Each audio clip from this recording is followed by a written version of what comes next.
আসসালামু আলাইকুম। দেখেন এগুলোর আমার খরগোশ। এগুলো খরগোশের খামার। এর ভিতরে অনেক আছে, প্রায় 70-80টার মতো আছে সব মোট। দেখেন, প্রতি মাসে একটা বাচ্চা দেয়। নিচে 5টা, উপরে 7টা-8টা দিই।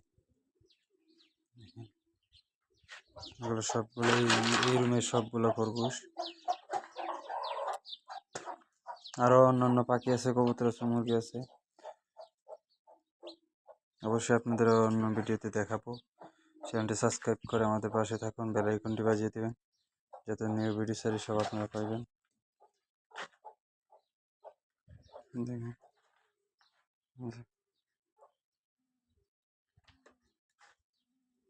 যেগুলোর আপনার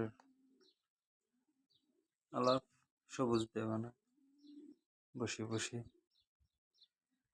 আর ঘাস এগুলো নিয়ে খাওয়ানো হয়।